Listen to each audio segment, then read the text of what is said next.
And welcome back. This is your man Warrior, and we got two new characters to go after. Now, these two characters are going to be in addition to the new Old Republic. My guess is this whole team is going to be for Darth Malak, but we'll soon find out, I am sure. I'll probably need an HK-47 rework as well if we're going to go after Darth Malak with all of these guys. But these are two solid additions. One is kind of got a PvE focus. One has kind of a PvP focus. Both of them, first impressions, are cool, and they're fun to play, but I don't see either one of them as whale necessary. In fact, myself personally, I'm not going to whale on either one of them. They both have Zetas, have interesting kits. Let's go ahead and review the kits now of Carth Onasi, and then we'll move to Juhani afterwards, and then we'll do a couple of battles. Now, the battles are pre-recorded. This is not me battling, so I'm going to watch them with you for the first time. It's like 11 o'clock at night. I need to get to bed because I got 15 hours of work tomorrow, and so definitely just going to go ahead and watch it with you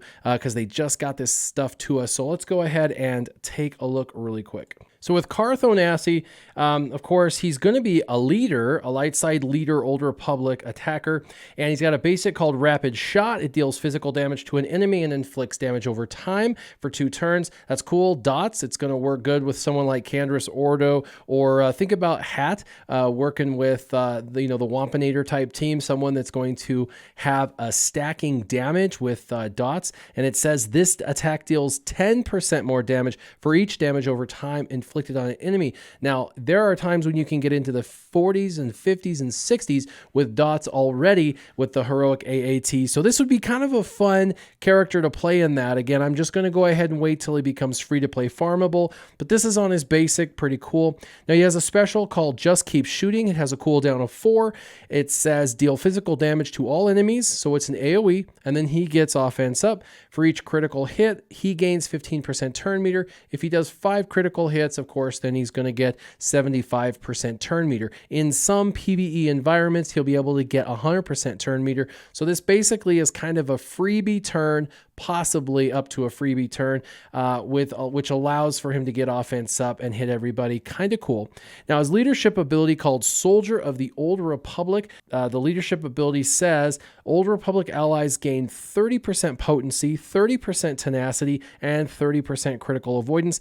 Kind of a nice solid boost to potency, tenacity, and crit avoidance. It says whenever an enemy is inflicted with a dot or a damage over time, all Old Republic allies are going to recover 3% health and protection. So pretty cool. I think 3% health and protection gives them a ton of durability. He's going to be a great leader for a team. After we get these guys, we farm them and we get, either Darth Malak or the new Darth Revan, whatever's coming down the pipeline that these guys will be used for. What are we going to use them for, right? Well, we'll probably use this team for PvE. And with that said, he's going to make a solid addition as a leader because he's going to give that viability and durability with that recovery of health and protection. It says when an Old Republic ally uses their basic ability, then that's going to happen quite a bit. They have an 80% chance to call another Old Republic ally to assist. So kind of cool. Calls to assist on basic for the whole team. They do deal 50% less damage, and it's only used once per turn.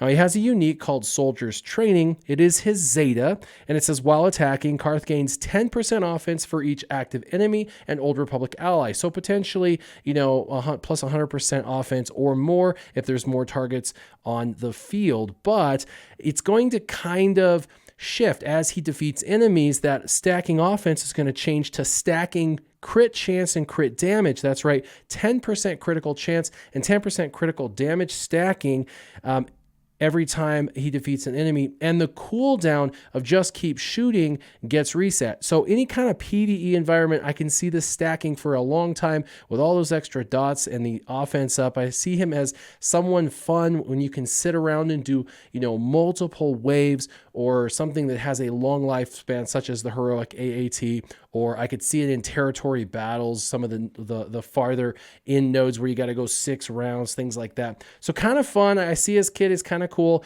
Might be fun to play with, but let's go ahead and look at the modeling of the character and his stats, okay? It looks awesome. Very, very cool. Looks very true to Knights of the Old Republic. Again, a basic special, his leadership ability, and unique. They're showing him at gear 12. and he's kind of solid all the way across on strength, agility, and tactics. 77,000 health and protection for a leader is good. Speed's good at 139 before mods.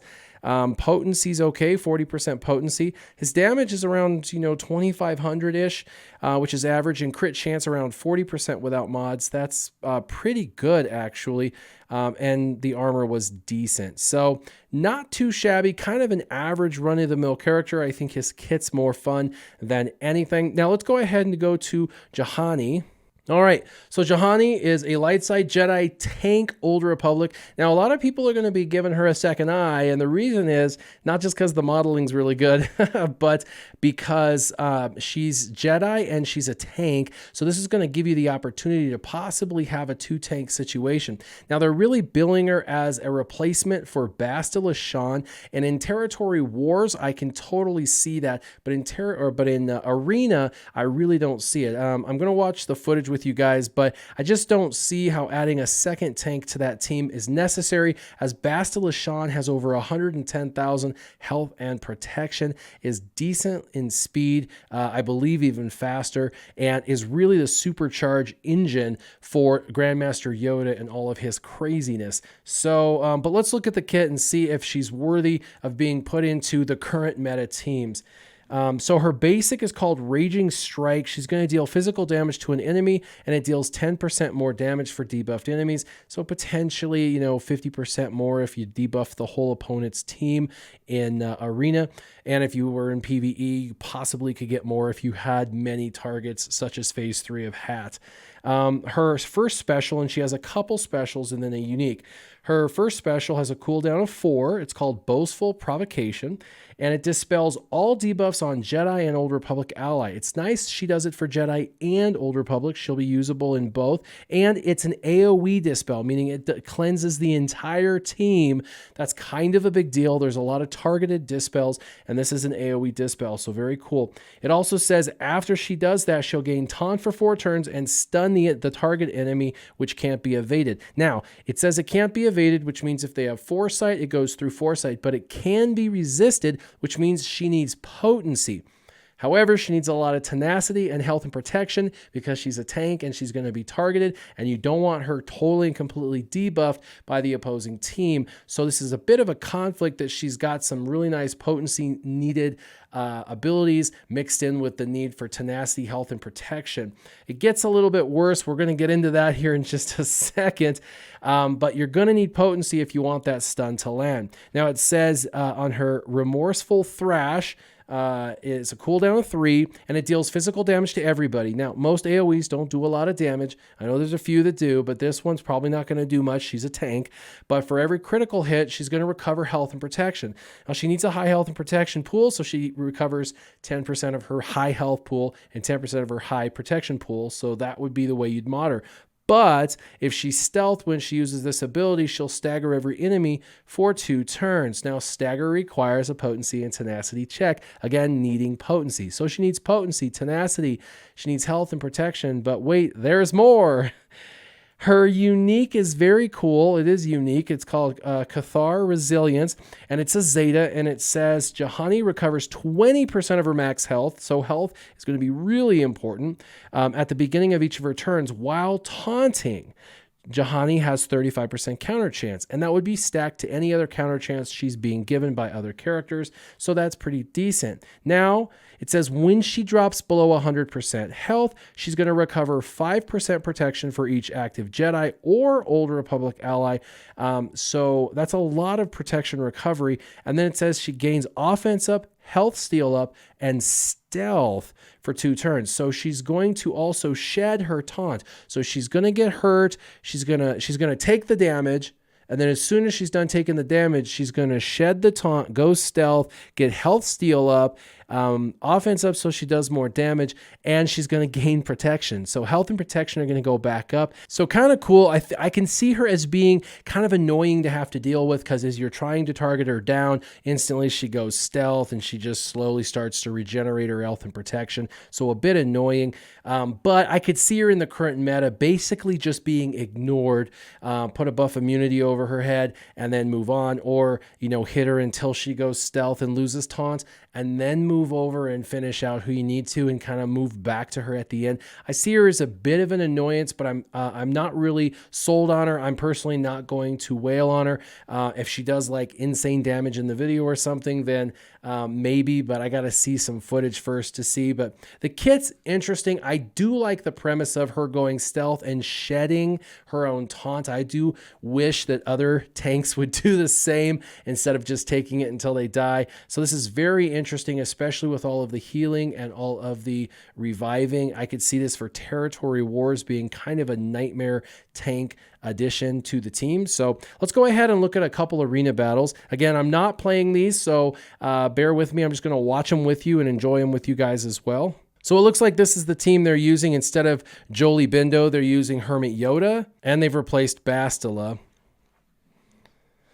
All right, so first thing I would do is put this on Grandmaster Yoda. Let's put Master's Training on Grandmaster Yoda. Okay, let's just do AoE. Just hit everybody, it's all good. Let's start wearing them down like water. Okay, let's direct focus on Traya. Darth Traya needs to be direct focused.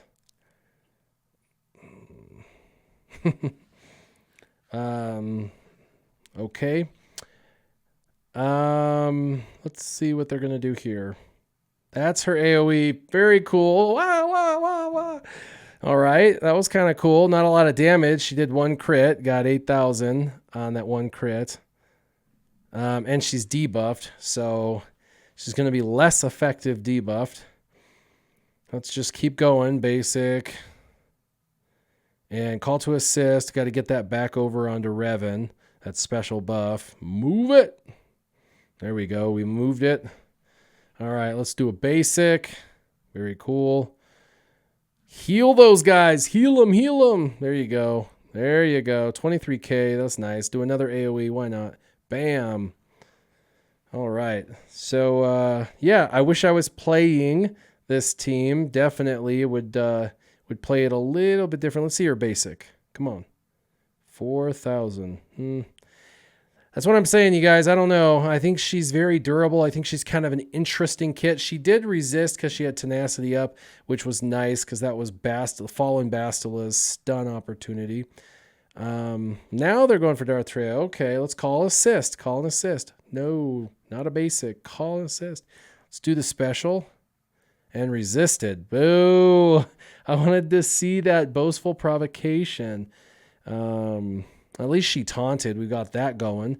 So we've got taunt up. And she's resisting a lot of these debuffs, which is crazy.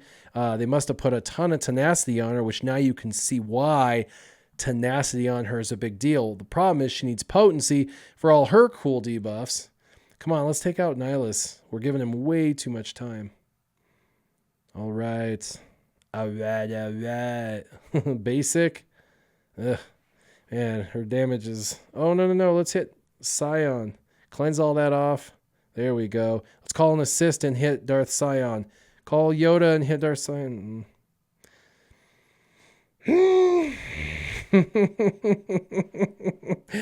Okay, just keep going for Scion. I meant Nihilus. Keep going for Nihilus. We need to kill Nihilus. Why are we killing Scion? I guess he's trying to go to prevent him from going Superman mode or something. That was 39k on a basic. That was pretty crazy. Boop. Too late. All right. He did his thing. Still looks like he's going to win this battle, though. Could have won with 5 people standing, but that's okay. That basic was all right. And... could have done a mass attack, finished him off. Call an assist. Call in Grandmaster Yoda. There you go. There you go. All right. Should still do the AoE. Why not? Basic is 10,000. for a tank. I don't know. She's very durable and resilient, bringing back all that health and protection, and adding a second taunt for sure. Kind of an interesting, definitely an interesting kit. I'll be definitely interested to see what the rest of the community does with her. Let's go ahead and look at the second battle they have for us. All right, same team composition as the last time. No Jolie and no Bastila. And they're going against Rebels. Okay, hopefully they don't do a ton of AoEs. Let's put this on Grandmaster Yoda, and let's go after Chewie. Master's training on Grandmaster Yoda, and... okay, guess we're going to go after R2-D2. Let's do the turn meter reduction and stun. No stun, but got the turn meter reduction. Bam. Man, Chewie is such a good character. He kind of didn't get his day in the limelight. I mean, he's not, he got kind of just zipped by. He was just kind of put in there really fast. I kind of feel bad a little bit for him. All right, direct focus. Chewie. Let's kill Chewie. Definitely need to kill Chewie. And you can AoE. Let's do it. Go ahead and take all those buffs. You're still going to get hit. Counters, but that's okay. And spread those buffs. Spread that beautiful bean footage. All right, there we go. 41,000. Do a call to assist. Or a heal. Could have finished him off. Let's finish him off. Let's get rid of Chewie. Mass attack. Kill Chewie. Kill Chewie. There we go. All right. Killed Chewie. Let's do a basic. Get rid of the foresight. No. Oh, not too much countering. All right. Let's put some retribution on everybody.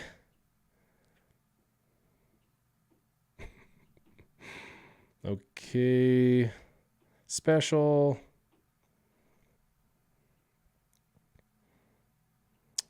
We're going to get burned.